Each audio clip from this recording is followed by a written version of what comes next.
जय श्री राम मित्रों, हमारे चैनल के अंदर आपका स्वागत है। दोस्तों, जैसा कि आप जानते हैं कि पितृ पक्ष चल रहे हैं और हर व्यक्ति यही चाहता है कि उसके पितरों का आशीर्वाद उसको प्राप्त हो, पितरों की कृपा उसके जीवन के अंदर देखने को मिले और पितरों का सकारात्मक आशीर्वाद उसके जीवन के अंदर देखने को मिले। इसके लिए दोस्तों व्यक्ति उपाय करता है, व्यक्ति पितरों को निमित्त तर्पण करता है, व्यक्ति पितरों से जुड़ी चीजों के बारे में सोचता और करता है ताकि उसके जीवन के अंदर सदैव सकारात्मक परिणाम मिले और उसे अपने जीवन के अंदर पितरों का समूचा आशीर्वाद प्राप्त हो सके। दोस्तों, आज हम आपको बताएंगे कि ऐसे कौन से संकेत हैं जो बताते हैं कि आपके पितृ आपसे प्रसन्न हैं और पितरों की कृपा आपके जीवन के अंदर बनी हुई है। अगर पितृ पक्ष के दौरान आपको ये संकेत मिल जाते हैं तो समझ लीजिए कि आपके द्वारा किए गए उपाय सफल हुए, आपके द्वारा की गई मेहनत सफल हुई और अब आपको आपके पितरों का आशीर्वाद प्राप्त होने वाला है। दोस्तों, भादों की पूर्णिमा से ही पितृ पक्ष शुरू हो जाता है और पितृ पक्ष में पितरों को याद किया जाता है और माना जाता है कि इन दिनों में पितरों को खुश करने के लिए श्राद्ध और दान किया जाता है। दोस्तों, अगर आप किसी का श्राद्ध जानते हैं, किसी का नहीं जानते हैं, तो सर्वपितृ अमावस्या के नाम से जाना जाता है। इसे पितृ विसर्जनी भी कहा जाता है। इस दिन आप सभी का क्या श्राद्ध कर सकते हैं, आपके परिवार के सभी सदस्यों का एक साथ भी श्राद्ध कर सकते हैं। दोस्तों, ऐसे में अगर आप भी जानना चाहते हैं कि आपने पूजा पाठ किया और आपके पितृ प्रसन्न हैं या नहीं है, तो आप इन संकेतों के माध्यम से पता कर सकते हैं कि आपके पितृ आपसे बहुत ज्यादा प्रसन्न हैं और आपके जीवन के अंदर बस हमेशा खुशियां लेकर आएंगे। तो दोस्तों, बात करते हैं पहले संकेत की। दोस्तों, श्राद्ध के महीना, दोस्तों सबसे ज्यादा भारत के अंदर मंदी का महीना यही, मंदी के दिन यही गिने जाते हैं। व्यापार भी नहीं होता, शुभ काम भी नहीं करते, खरीदी भी नहीं होती, तो सबसे ज्यादा मंदी का दौर यह होता है। लेकिन अगर श्राद्ध के महीने में भी आपको कहीं से रुका हुआ धन प्राप्त हो जाता है, आपके पास कोई धन आ जाता है, तो समझ लीजिए कि आपके ऊपर आपके पितर बहुत ज्यादा प्रसन्न है। इसके अलावा इस महीने में अचानक कहीं से, जैसे आपने कल्पना नहीं की थी, और वहां से भी आपको अचानक धन प्राप्त हो जाए, तो समझ लीजिए कि आपके पितर आपसे प्रसन्न हैं और आने वाले समय में आपको इससे भी अच्छे अच्छे परिणाम देखने को मिलेंगे। दोस्तों, अगर श्राद्ध के महीने में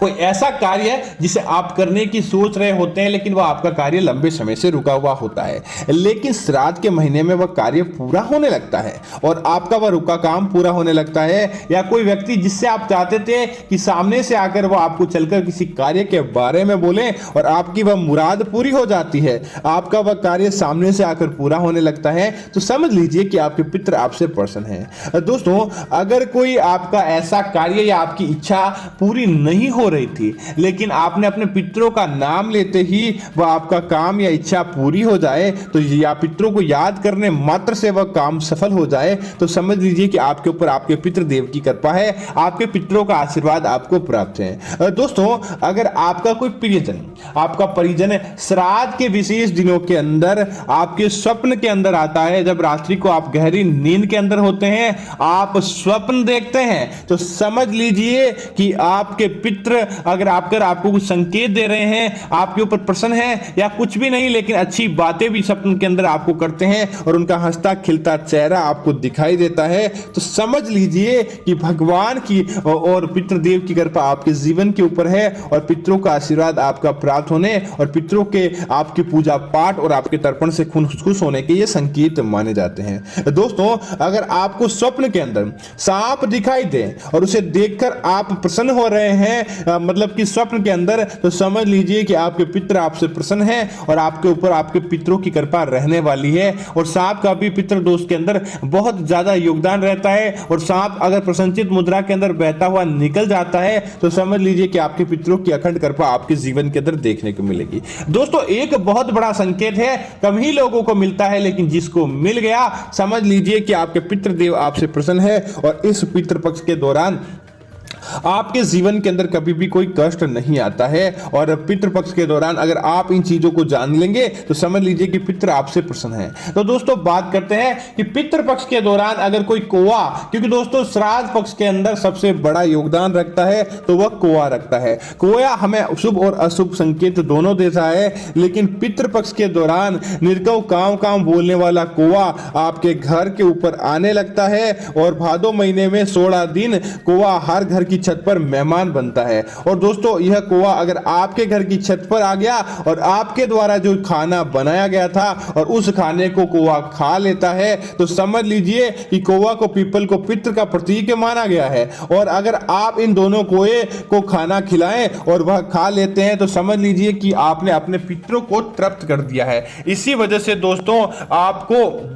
ध्यान रखना चाहिए कि कौवे को आपको पितृपक्ष के दौरान जरूर कुछ खिलाना चाहिए ताकि वह आपके जीवन से जुड़े सारी परेशानियों को लेकर जाएं और आपके पितरों को तृप्त कर दें। दोस्तों अब बात करते हैं कि कौवे से जुड़े कुछ ऐसे कुछ संकेत है। बात आ गई तो आपको बता दें कि कौवे की चोंच में फूल पत्ती हो तो मनोरथ की सिद्धि होती है। दोस्तों यदि किसी गाय की पीठ पर बैठकर कौवा अपनी चोंच रगड़ रहा होता है तो उसे उत्तम समझ लीजिए कि आपको उत्तम भोजन की प्राप्ति होगी और आपके जीवन के अंदर अब माता अन्नपूर्णा देवी की कृपा रहती है। दोस्तों अगर कोई कौवा सूखा हुआ तिनका लेकर पितृपक्ष के दौरान अपनी चोंच में लेकर आए और वह तिनका आपके घर के अंदर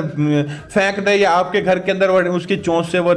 तिनका गिर जाता है तो समझ लीजिए कि आपको धन लाभ प्राप्त होने वाला है। और दोस्तों पितृपक्ष के दौरान कौवा अगर आपके घर के अंदर आए और अनाज के ढेर पर बैठा मिले तो समझ लीजिए कि धन्य लाभ आपको प्राप्त होने वाला है। और अगर गाय के सिर पर बैठा आपको दिखाई देता है तो समझ लीजिए कि प्रियजन से आपकी वार्ता होने वाली है। दोस्तों अगर कोई कौवा अगर बारिश के दिनों के अंदर आपको लगता नहीं कि बारिश होगी लेकिन कौवा धूल के अंदर लोटपोट होता दिखाई दे तो समझ लीजिए कि वहां पर अच्छी संख्या के अंदर बारिश होने वाली है। दोस्तों यह थे पितृपक्ष के दौरान कौवे के ऐसे संकेत जो समझ लीजिए कि आपके जीवन को बदलने के कार्य करेंगे और इन संकेतों के माध्यम से आप समझ जाते हैं कि आपके पितृ आपसे प्रसन्न है या नहीं है। दोस्तों एक बात और, कई बार क्या होता है कि स्वप्न के अंदर हमें पितृ आते हैं लेकिन वह हमें कुछ बोलते हैं हमें पता नहीं चलता, आधी अधूरी बात होती है। दोस्तों ये इस कारण होता है कि हमारे जो पितृ होते हैं उनके मन के अंदर कोई इच्छा अधूरी रह जाती है और इच्छा को पूरी करने से पहले उनका देहांत मृत्यु हो जाती है। वह चाहते थे कि ऐसा कोई कार्य करे जिसकी वजह से